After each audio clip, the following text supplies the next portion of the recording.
You are now watching Zach Lesage, the best place to learn about competitive Pokemon TCG. Let's get it!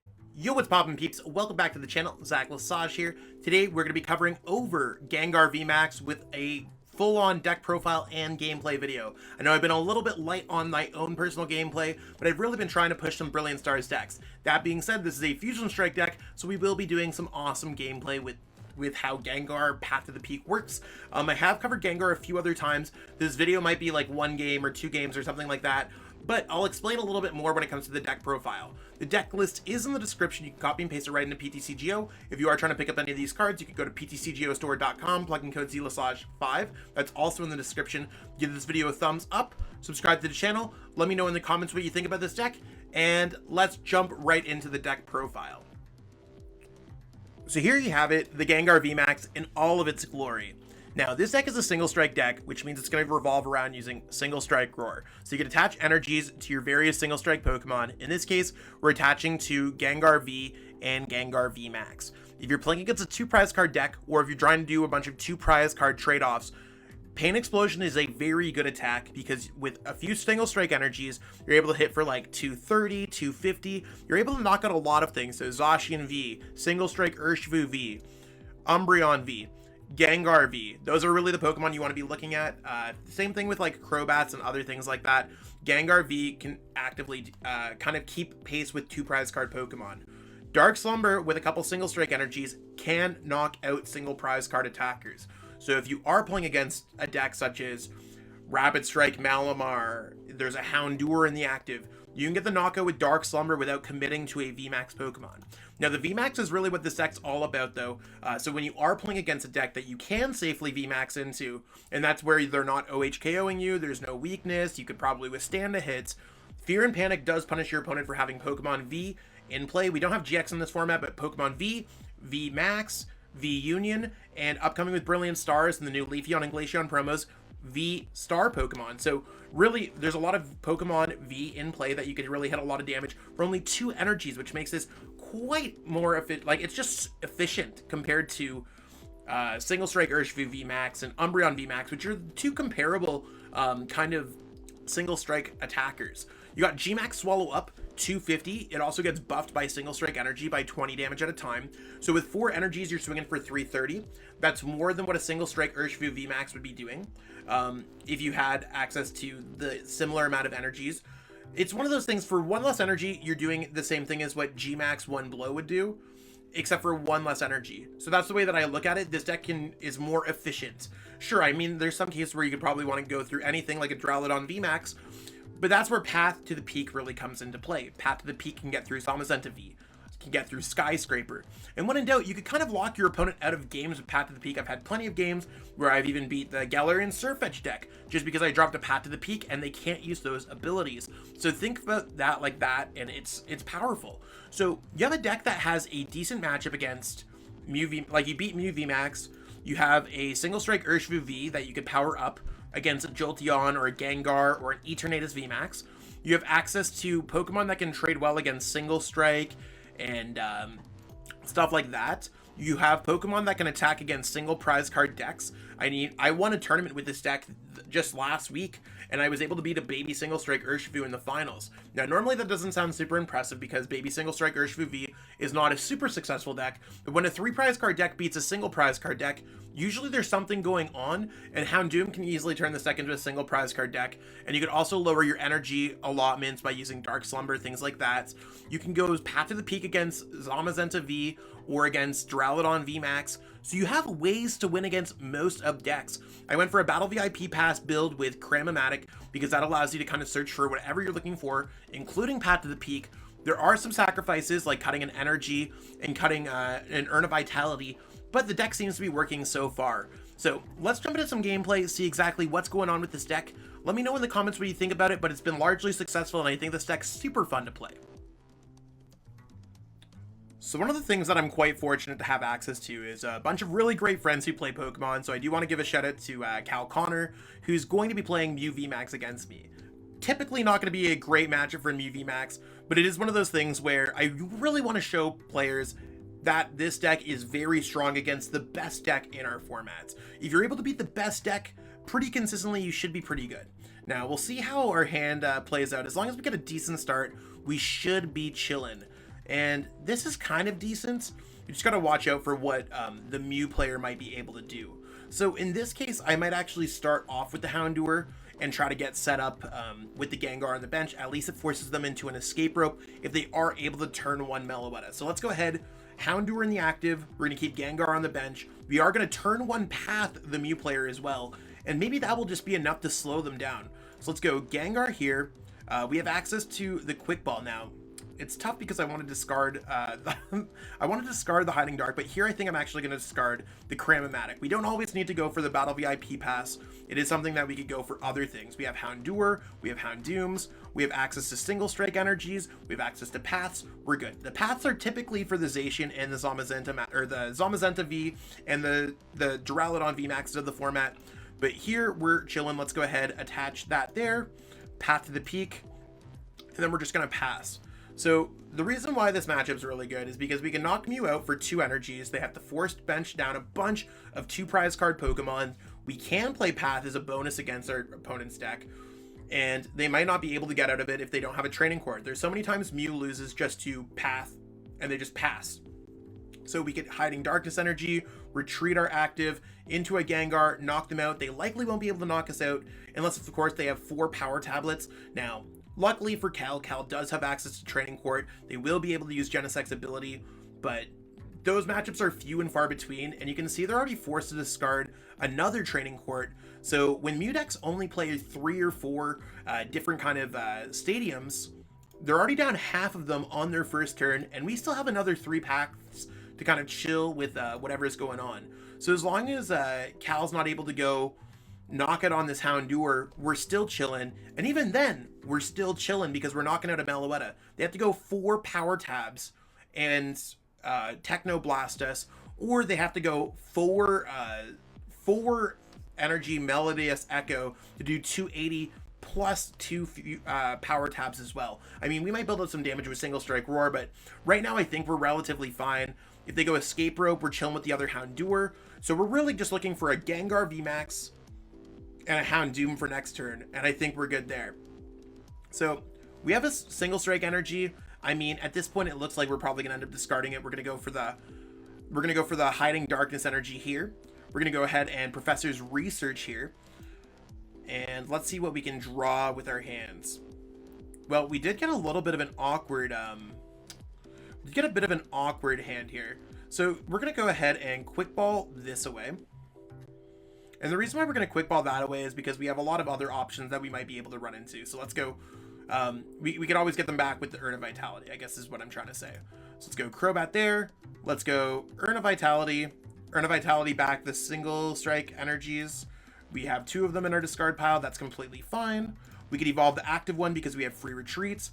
And we could use Crobat for 3. If we get a Gengar VMAX, we could then attach the energies from our deck. The reason why we're not attaching first is because we might actually attack with the Houndoom here, because Houndoom does have weakness against Meloetta. Again, using this deck like in a unique way. So let's go Crobats. Nothing crazy going on here. You want to know what? I think I'm probably going to end up attacking here with the Houndoom just because I want the Gengar in the back. So let's go ahead, Single Strike Roar. We are going to be able to do 140 damage to our opponent's Meloetta, drawing our first prize. Now they have to go Boss's Orders, knock it on our Gengar, and at that point we could just maybe get built up with something else or just get another Gengar attacking with Dark Slumber, Pain Explosion, something like that. It sucks that we didn't get another Gengar V on our bench, but it is what it is. It's really not that big of a deal, and we're still chilling here. We also alternatively, instead of the Crobat, could have maybe got something else, but we'll have to see how it plays out. There's our opponent's 3rd stadium. So again, a late game path can do a lot against whatever Cal has to offer. I'm trying to think about how many energies if they... I don't think we could actually get the knockout with Houndoom. Houndoom can do 260 damage at max with Single Strike energies and all that kind of stuff against a Mew VMAX. So we'll have to see how that plays out. So obviously with Cal shuffling the deck, just trying to waste some cards out of their hand. Again, looking for a Boss's Orders Mew VMAX is something that's really what's going to hurt the Gengar V. If they aren't able to get that, we're chilling. And you can see Cal's trying to thin through their deck. So they do have the Mew VMAX. Will they have the Boss's Orders as well? Really, with all those Rotophones, you'd think that they'd be able to get it, but if the deck only has 2 boss or 3 boss in the deck, or even 4 boss in the deck, it still might be hard for them to relatively grab it early. And there's a Cram-o-matic. Will they get the heads? No, they don't get the heads. Maybe they won't get it. We're gonna give the the shocked face. If they knock this out, we should be good for next turn. And that's the way that I look at it. We should be good for next turn. To get the Gengar VMAX, that is. If we get Gengar VMAX, our deck is now on autopilot mode. Because we don't get knocked out by anything. And that's a really relieving feeling. So there's the Max Miracle. That's awesome. Since we have access to the Switch, I was debating on sending something else up, but if we get a Cram-o-matic, it's much better for us to send up the Gengar V. So let's go ahead, send up the Gengar V. We have access to another Hiding Darkness energy. Now, when it comes down to the single strike energies, we can actually get the single strike energies back, and the extra damage buff probably isn't going to matter. So let's go ahead, attach the Hiding Darkness to the active, and if we get a Gengar VMAX, we're chilling. We're literally looking for a Gengar VMAX here, peeps. So we do have the Gengar VMAX, we do have access to Path to the Peak, we do have access to an Urn of Vitality to get back our energies. So let's go get back some of our other energies, that's cool. And let's Path to the Peak our opponents. We don't really have much, but we do also have access to Cram-o-matic and Urn of Vitality if we ever need to try to get a supporter. You don't need to try to get a coin flip, it's just maybe on your next turn. Mew's not going to Marnie us, so we're really not looking for much anyways, and we have the boss's orders to win the game. So the way that I look at it, we automatically won this game unless Cal's deck does play a Marnie for some reason at all. And most Mew decks do not. So let's run by why we just checkmated our opponents. They don't play Marnie, so our hand's safe. They have 2 Fusion Strike energies in the discard pile, which means they can't do the 280 Melodious Echo, which means our opponent's stuck at using Ellis's Sparkle plus something else to maybe get out of the active spot. Regardless, we're just chilling. They're just trying to find a way to pass some time. Let's get set up, see exactly what we can do. We're going to go for a unique play here where we're able to go evolve into Houndoom. We can use Houndoom Single Strike Roar to get an energy attached to our Houndour. We have ways for most Pokemon to retreat. That's why we play less Switch. We have access to Hiding Dark as well. We retreat here, send this up, and we're able to easily knock out our opponent's active because they have 1, 2, 3, 4 V Pokemon in play. So we are able to go for that gigantic attack, Fear and Panic for the knockout, taking the easy game against Mew. Shout out to Cal for playing. I know it's a tough matchup, but it is a very good matchup for Gengar VMAX. We're going to start off by winning the coin flip. Yo, let's get it. Would we like to go first? Yes, this is a deck that I like going first with. And hopefully we get a half decent start. I mean, we started with Houndour. We have access to Battle VIP Pass. We're really like either a coin flip away or just top decking something to make this something, if that makes sense. So we're going to be playing against an INTELEON VMAX deck. They have Path to the Peak. That's really not going to be hurting us too much. We might be able to actually rush through our opponent's deck quicker. So yes, we'll take an extra card. The Gengar VMAX, certainly not bad. And we did get a Marnie, so I do feel really good about this. We're going to start off with the Battle VIP Pass here. And we're going to go Battle VIP Pass, look through the deck. We know we want to get a Houndour and a Gengar V. The reason why we have Battle VIP Pass is because we are able to get a great setup on our first turn. Yeah, so far I think we're pretty good here. I'm actually gonna go and we prize like, actually I didn't think we prized too much at all. Like, yeah, we're gonna go like this. Grab those. We're gonna actually put the Rapid Strike energy on the Gengar V. We could always switch or get another Hiding Darkness energy. I am going to get Path to the Peak out of our hand. Maybe that will clog up our opponent's hands. They might play something like Karina's Focus, and we're good to go from there. If our opponent benches something like an INTELEON V, which they should, we can hit them with Fear and Panic and knock out things like Remoraid for only 2 energies. So even though this is not necessarily the most popular deck, INTELEON's really shot back up in kind of popularity in the past couple weeks after Gato was able to win the late nights right before the late night regionals. So I do think this is a deck that's gonna be pretty popular. They might even play Rapid Strike in their deck. That's one of those things that we gotta watch out for. But in terms of a start, our deck's really good no matter what our opponent does. And if they have nothing going on, we could actually just retreat our Houndour, evolve into Houndoom, and then kind of get it like put ourselves in a great position. We can also just retreat, attack with Dark Slumber. Like, we don't have to evolve into a Gengar VMAX. So they're trying to figure out exactly what's going on. Maybe they're gonna go for, okay, Scoop Up Net, and then they're gonna go for Call for Family. That's completely fine. depending on what our opponent does and the Pokemon they put down, if they put a Rapid Strike Urshifu down, it's one of those things that we might not necessarily evolve into a VMAX, but we'll have to see exactly how it plays out. They're just going to go for Call for Family, and we should be pretty chilling here. And you can imagine if our opponent's playing Mew, they knock out the Houndour, turn 2, we're ready to kind of go after them. The Fan of Waves also doesn't matter there. That's one of the reasons why we also attach a Single Strike Energy. We could also just go for Single Strike Roar, see exactly what's going on once we get 2 Houndooms and just start an attack from there. So, looks like they're going to have a full board. Oh, they're just going right with the Marnie. So there goes our Gengar VMAX, there goes our Houndoom, but maybe we'll get a better hand with Evolution Incense or anything else like that. The Path to the Peak's going to suck a little bit, but depending what they put down, we're still big chilling here. We'll have to see what we top deck. A lot of this deck is like, you can't plan too much because you have Path to the Peak that could shut down Crobat, but you can always use Crobat before you use Path to the Peak. So now that they have double INTELEON down, we could definitely just go ahead and put Gengar VMAX out. We also have access to this Gengar, and we're going to go ahead and Marnie. So we're looking for Houndoom Switch, or something like that. We're pretty, we were pretty close to getting it, actually. Actually, you want to what? We do get it. We can attach, retreat. Yeah, we're gonna go ahead and make sure that we get this. So as long as we have another Houndoom V, or another Houndoom, not Houndoom V, we should be chilling. And we do have enough energies to make it happen. So before we go ahead, we're just gonna go ahead and retreat here into the Gengar VMAX, evolve both, and we're ready for next turn, right? We will be able to knock out an INTELEON VMAX next turn for 330 damage. Now, they might have things like, they might have some things that, like, stop us, like Big Charm or whatever, but we can always just, like, power through those. So this is why the deck's so powerful, because 2 energies, we're able to hit hard with the Fear and Panic, and let's go ahead and hit with Fear and Panic. Let's wait in case our opponent plays Crushing Hammer or something else like that, but we're still big chilling. We're still big chilling here. So there's another Urn of Vitality. That's awesome. We got one out of our prize cards. Cool, in case our opponent plays whatever or knocks us out, but we should be in a pretty good spot to just like chill here.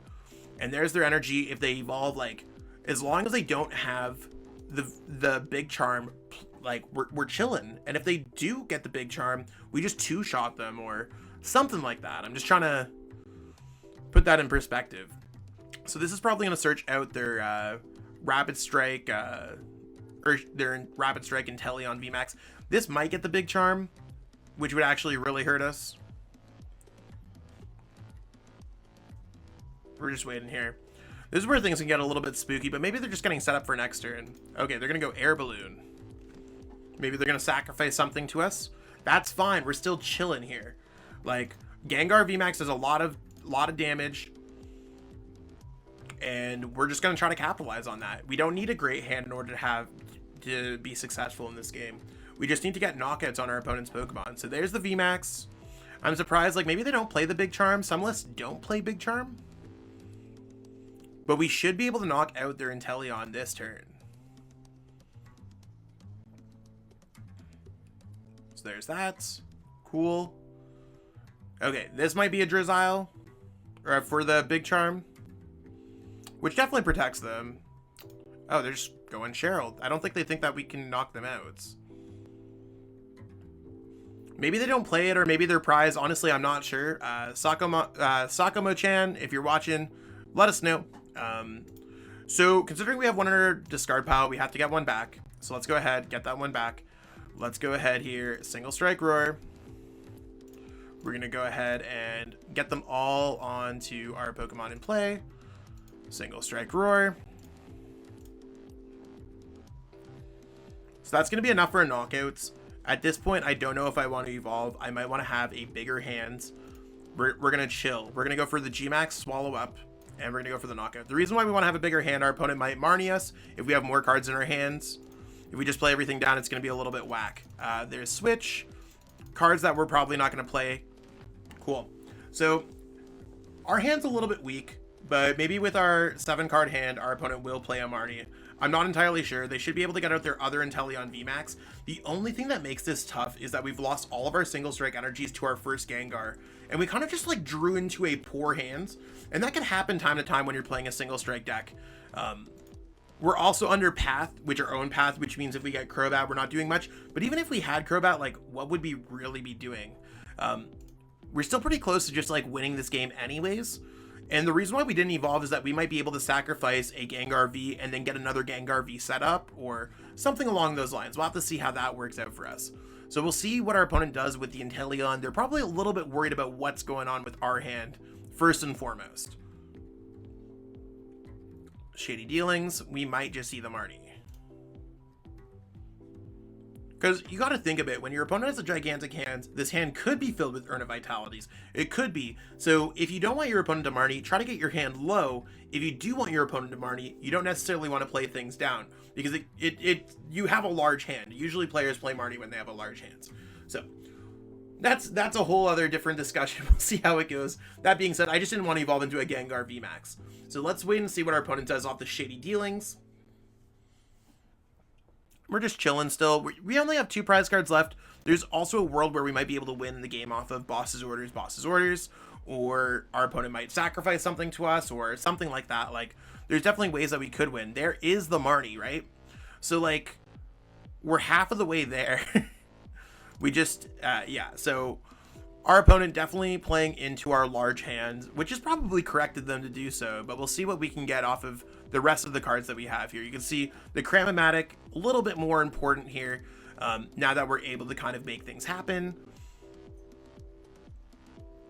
We can Cram-o-matic, get an Urn of Vitality, start doing some other things. Like, we're not in a bad spot at all. So let's go ahead and go Gengar V, send that up, and we can kind of proceed with our hand, Marnie our opponent, and we're kind of back in safe-ish zone.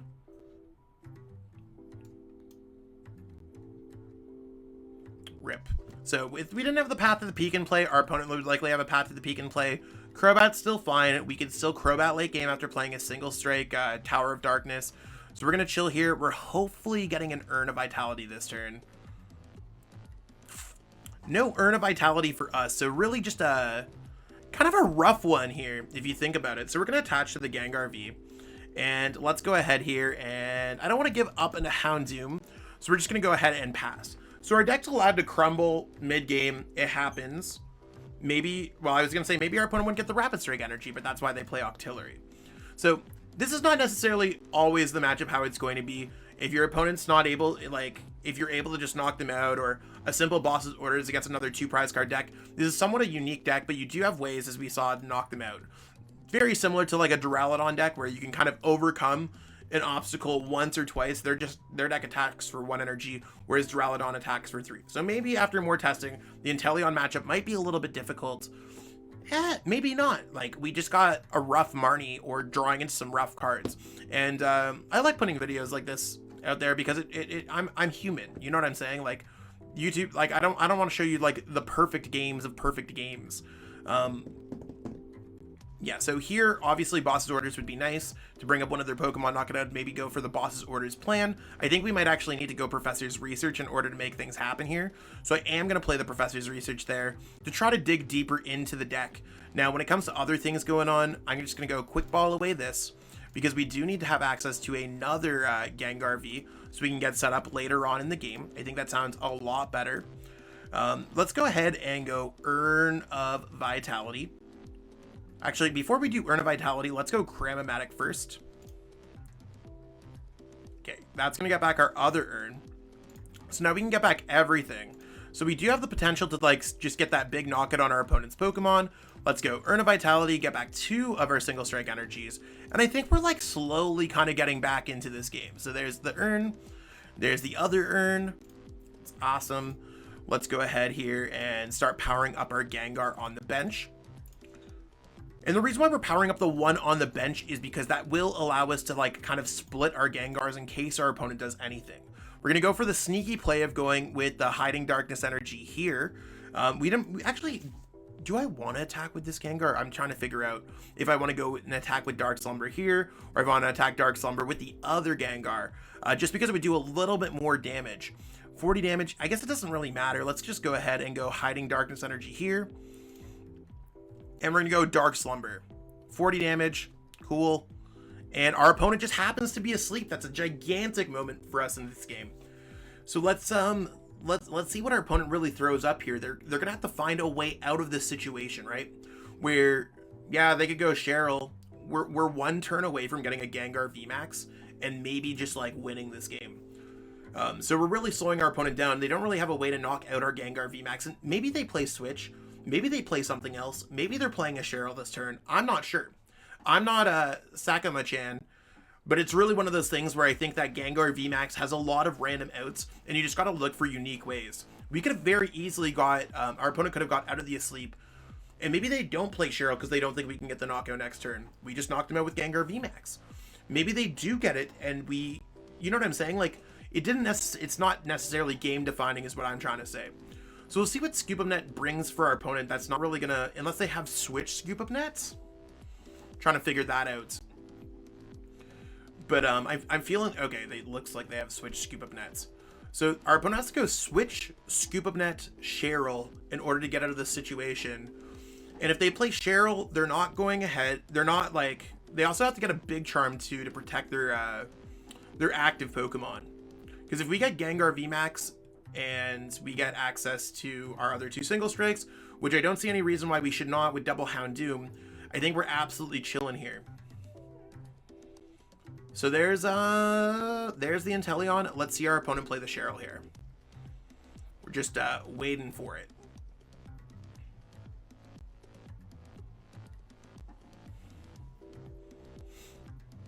And they have to play Cheryl. I don't think they've played a Cheryl. I think they've only played the one Cheryl. No, they got the Cheryl in their hand. They did not play it. So yeah, as long as we have Gengar VMAX in the top 5 cards of our deck, we're chilling. Or a way to get Gengar VMAX. I mean, we still have access to Evolution Incense. We might be able to get Tower of Darkness, Crobat plays. We have ways to make that happen. What did our opponent grab? Oh, they went Boss's Orders. Jeez. So they're going a little bit all in there. So how many energies do we actually need to get a knockout now? Like, they can't play Cheryl and Boss. So it looks like they're just going to get the knockout here and try to finish off the game otherwise. So it does give us a little bit more options. This doesn't really change anything for us because we could just go evolve into Gengar VMAX and we need less energies because they have 40 on them. So in terms of us, that's completely fine. Let's end up this Gengar because that's for your treats. Top deck a Houndoom. At this point, we're doing what? 190, 210, 230, 250. So we're going to go Single Strike Roar here. And let's play Marnie, because we're just trying to thin the deck so we have a higher chance of getting the Gengar VMAX. Let's go Marnie. Come on, Gengar VMAX. No! We did not get it. That's really tough for us. So we don't get the knockout on our opponent's Pokemon. They could knock out this Gengar V if they have Boss's Orders again. So let's try to not put it in a situation where our opponent has access to that. Let's go ahead and, I know they have access to another Drizzle. I don't know how many bosses this deck typically plays. I don't know if it's one boss or if it's whatever. We might need to make them asleep. So obviously we got a huge miss. Let's go ahead and retreat here into this Gengar. This Gengar has a higher chance of surviving the attack because we did play Marnie. Oh, actually we did play Marnie on our opponent, so they might not necessarily have it. So let's go ahead here and send up this Gengar V. Let's make our opponent's Pokemon asleep and see if we can make it, and let's see if they can get out of it. So they're asleep again. That's kind of crazy. We definitely take those. This game is becoming kind of wild. They have to now get Switch, Scoop Up Net, Energy, and maybe a win con or a Cheryl in order to stay into this game. So when in doubt, Gengar V, even if you miss, which we're having one of those really weird games where we are missing, we are able to kind of overcome some really awkward games and awkward hands and things like that. We should be able to win the game by either Boss's Orders if our opponent puts another Inteleon down, or we might be able to go ahead and research. We'll still see. Our opponent has a lot of things that they might be able to do with their turn. Like, we're not in the clear yet. They can win the game by doing 140 damage to us and using Gmax Spiral for 140. So there's their Cheryl. They're either attacking this Pokemon in the active spot or not. We just have to see if they're going to get it or not. Like, that's really where we're at. So there's Boss, there's Marnie. They might just go pass and see if we're going to win the game next turn or not. So we are in a position where we can win the game next turn. We got the Evolution Incense. Okay, cool. I think we got all the pieces. We're going to go Single Strike Roar, build up the energy on this Gengar. We're going to give our opponent the well played. We're going to go Evolution Incense, search our deck for the Gengar VMAX, and we are going to be able to take the second knockout. And our opponent's not even going to give it to us, but we are going to take the dub. As you can see, Gengar is not always going to be pretty. There's going to be moments in games where you have a dead hand, but if you're able to play around that, you can kind of circumvent your luck by playing well, using odds in your favor, holding on to Cram-o-matic, all that kind of stuff. And I mean, the matchup spread is undeniable. I hope that you got a chance to experiment with this deck. Like I said, the list is in the description. This deck has seen a lot of success in a short period of time. Like, I've won a tournament with it. I know that my pal Gabe Smart took it to a 1K event, made top 4 with it. At the time of recording, they are killing it at the Turtwig Den event. Online, I think they're 6-0 or something like that. Really, it shows how powerful Gengar can be with a few top players playing some top performances and really playing the deck in unique ways. So kind of watch this video, make a opinion of your own of this deck. I know that a lot of people are they're either for Gengar or against Gengar, but I'm just trying to say Gengar is way better than a lot of people ever thought. Give this video a thumbs up, subscribe to the channel, and I'll catch up with all y'all next time. Peace out and have a great one. I truly appreciate you taking the time out of your day to watch this video. It means the world to me. And my goal with this channel is to spread my love of the game and knowledge with our entire Pokemon TCG community. If you haven't already, help signal boost this video to other Pokemon TCG fans by liking it, sharing it with your friends, and subscribing to the channel. Hopefully we reach our goals really soon. Check out this recommended video, and have yourself a great day. Thanks.